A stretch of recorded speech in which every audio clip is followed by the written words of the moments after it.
Keith understood that where the Democratic Party is today, programmatically, in terms of how it does business, has failed. I mean, the evidence is obvious. It's not just that we've lost the White House and the U.S. Senate and the U.S. House. We've lost some 900 legislative seats in the last 8 or 9 years.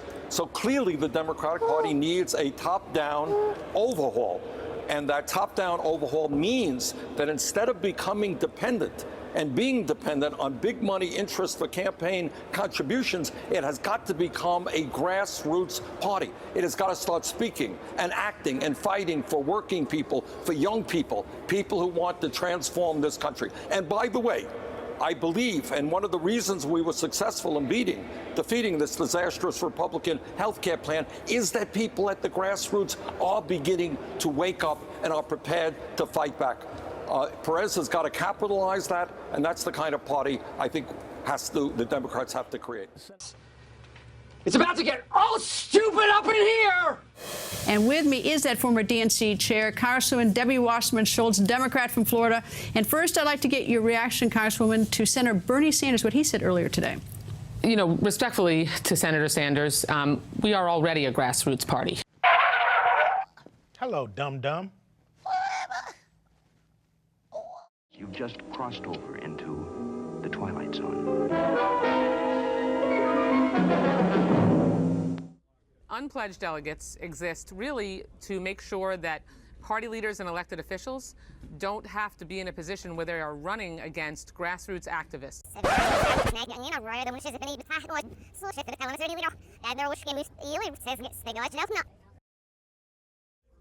Unpledged delegates exist really to make sure that party leaders and elected officials don't have to be in a position where they are running against grassroots activists. It's important to clarify the difference between pledged and unpledged delegates, Brett. In a primary and a caucus, the candidates come out of those with pledged delegates who are bound on the first ballot to support the candidate that earned that delegate. Unpledged delegates are our party leaders and elected officials who actually can make up their mind at any point and change their mind. We separate those so that we don't have elected officials and party leaders running against the activists who we want to make sure are helping to diversify our convention. That's something we take great pride in.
When in doubt, follow the money.